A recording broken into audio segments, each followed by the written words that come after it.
Africains, Africaines, bonjour. Je vous souhaite la bienvenue sur votre chaîne Eben Boignet officielle, la chaîne de votre éveilleuse des consciences.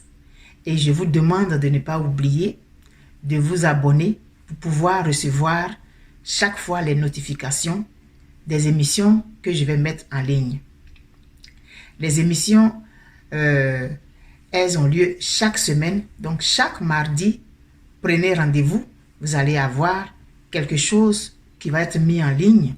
Et comme je dis, les divers du mardi, je parlerai de tout et de rien. Je prendrai un sujet aujourd'hui, je prendrai un moyen de communication, un canal sur lequel je vais mettre le message que je vais à vous donner, etc., etc. Aujourd'hui, je vais utiliser un compte pour vous donner le message que j'ai envie de vous donner.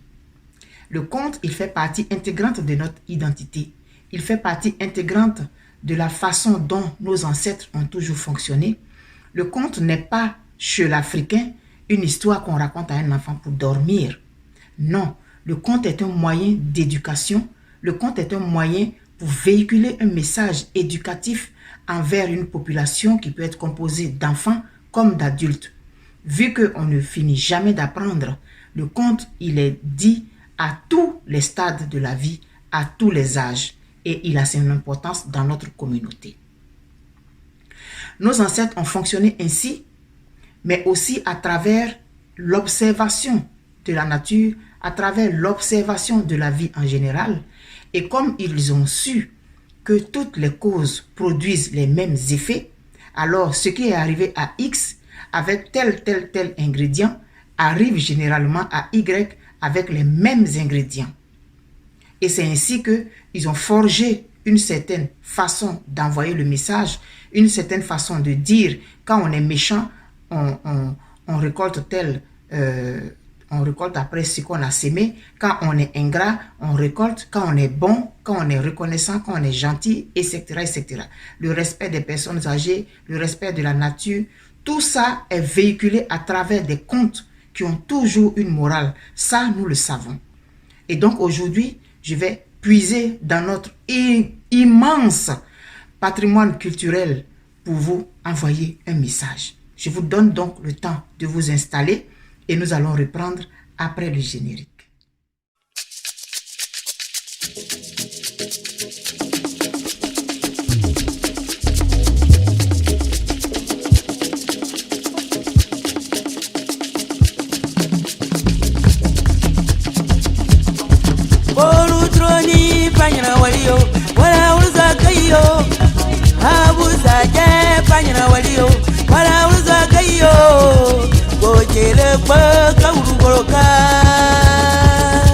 Vous êtes bien installés, je suppose. Ok, c'est parti. C'est l'histoire de la chauve-souris. Cette chauve-souris, elle n'aimait pas son état d'être chauve-souris. Elle n'aimait pas l'environnement dans lequel elle vivait. Elle n'aimait pas être comparée aux autres chauves-souris.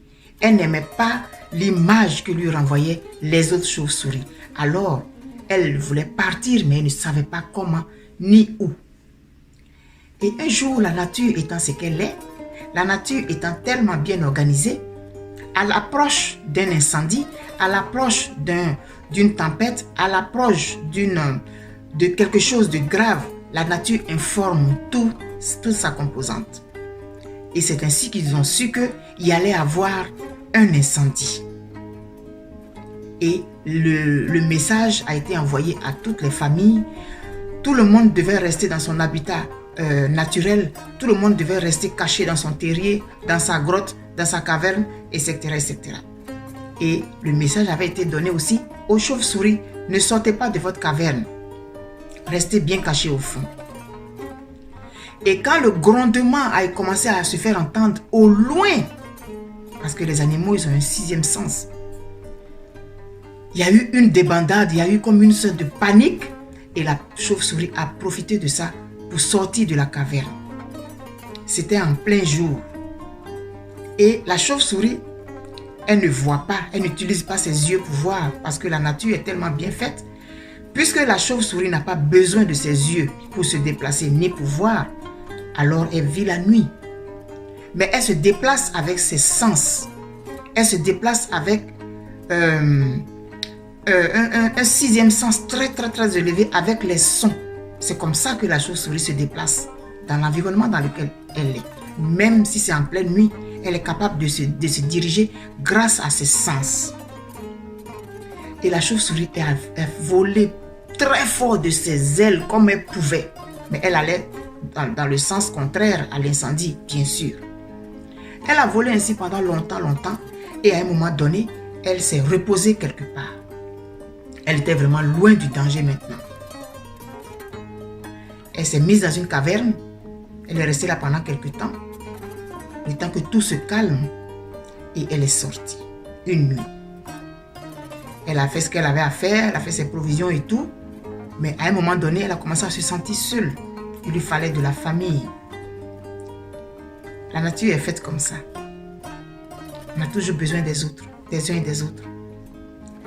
Alors, la chauve-souris, qu'est-ce qu'elle fait la nuit? Elle va trouver une chouette.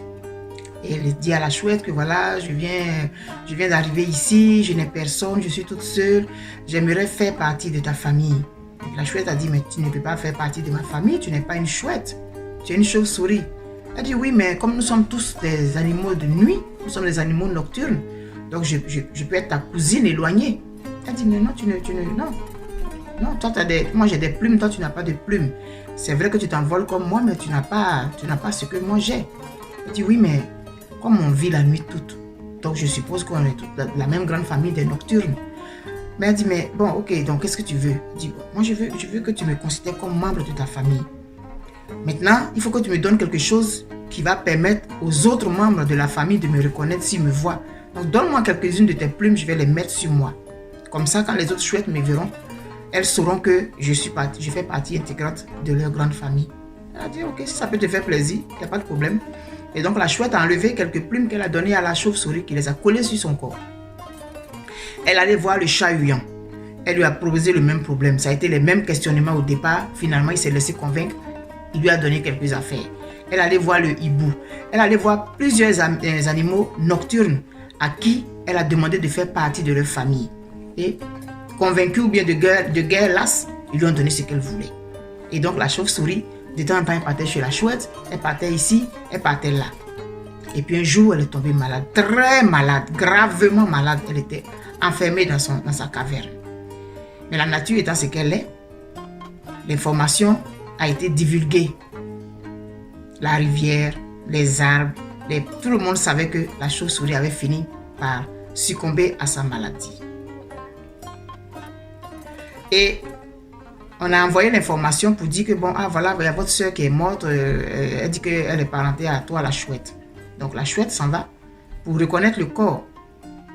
Elle dit, bon, oui, elle a quelques-uns de mes attributs, mais elle a d'autres choses qui ne me ressemblent pas. Donc elle n'est pas de ma famille. Et la chouette est partie. Le chat-huant est venu. Le hibou est venu. Tous les animaux qu'elle était allée voir, chez qui elle avait pris quelques attributs, ils sont venus, mais ils ne l'ont pas reconnu comme faisant partie de leur communauté. Et c'est comme ça que la chouette a décomposé dans sa caverne, loin de sa famille, toute seule. Voilà comment finit le conte. Maintenant, quelle est la morale qu'on va tirer? On peut tirer plusieurs leçons de ces contes. Si on a envie d'envoyer un message tel ou tel, on va prendre une partie d'une des leçons qu'on va donner. Moi, j'ai envie d'envoyer un message particulier aujourd'hui. À ceux ou celles qui ne veulent pas qu'on les reconnaisse comme étant des noirs, qui trouvent qu'avoir la peau noire, c'est une insulte ou c'est un déshonneur, et qui vont se décaper la peau par exemple, qui n'aiment pas les cheveux qui sont crépus, qui trouvent que c'est pas beau, c'est laid, parce que les autres trouvent que c'est pas beau, parce que c'est laid. Mais vous ne pouvez rien changer à votre état. Vous allez beau vous décaper la peau, vous resterez des Africains, vous resterez des Noirs pareils. Parce que votre morphologie dit que vous êtes des Africains. Votre ADN dit que vous êtes des Africains. Si un jour vous avez un problème, vous vous êtes décapé la peau, mais votre postérieur, il reste le postérieur de noir.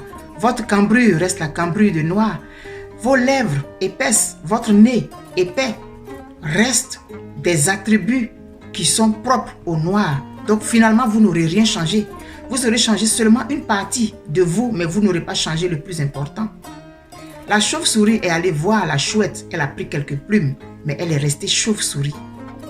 Elle est allée voir le chat-huant, mais elle est restée chauve-souris parce que ce qu'elle mange, ce qu'elle mangeait, elle mangeait des choses que les chauves-souris mangent. Donc tu as beau te décaper la peau, mais tu vas manger le foutou, tu vas manger le placali, tu vas le manger avec la même délectation. Rien n'aura vraiment changé, c'est seulement une partie que tu auras, à laquelle tu auras touché, mais tu n'auras pas touché à l'ensemble de ce qui fait ton identité. Il faut rester tel que tu es. Il faut bonifier ce que la nature t'a donné, parce que d'autres te l'envient. D'autres te l'envient.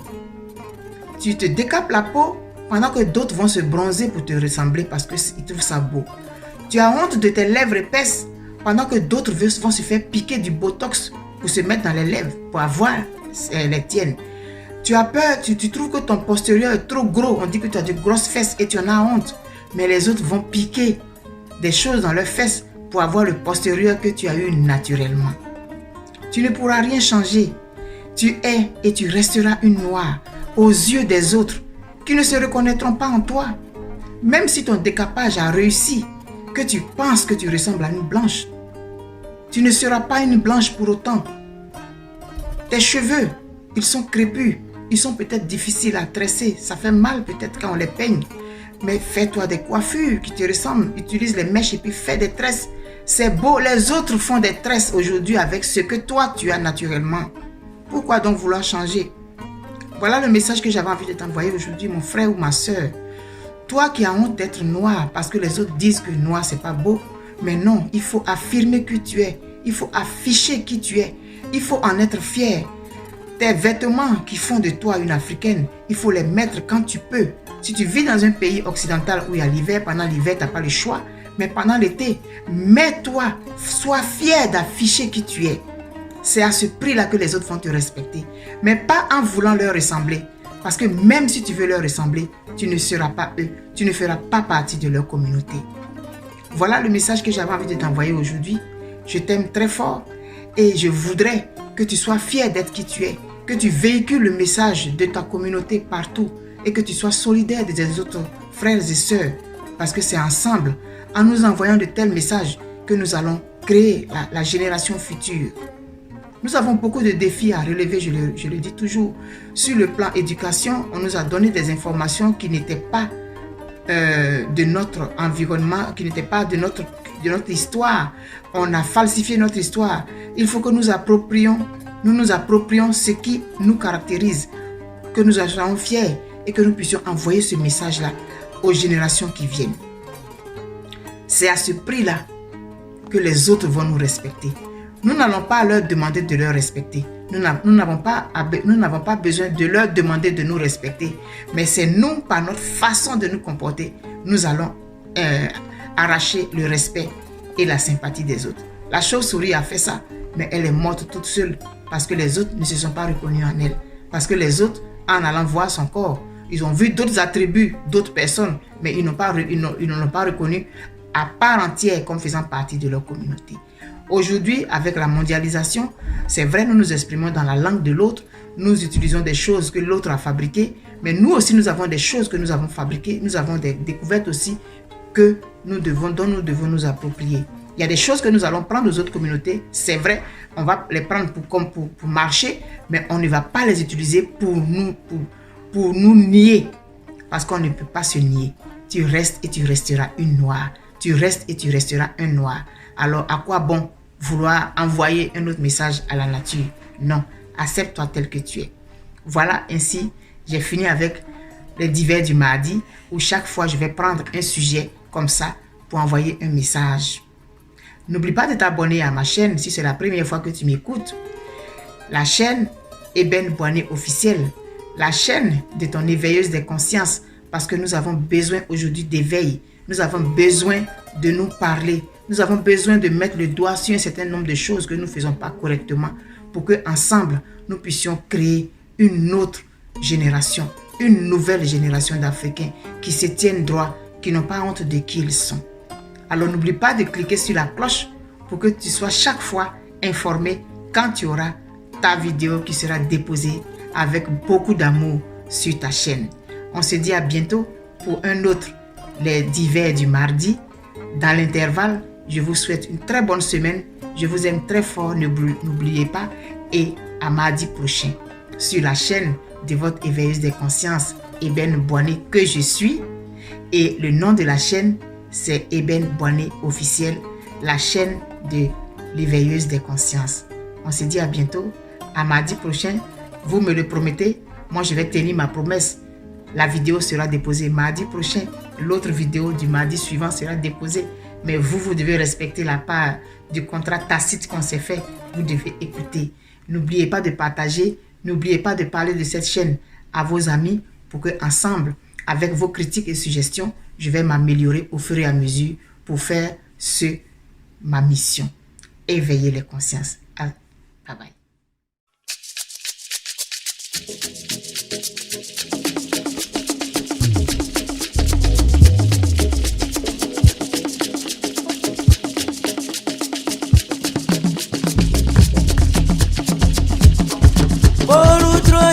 Panyana waliyo, wala uza kayo, abuza je.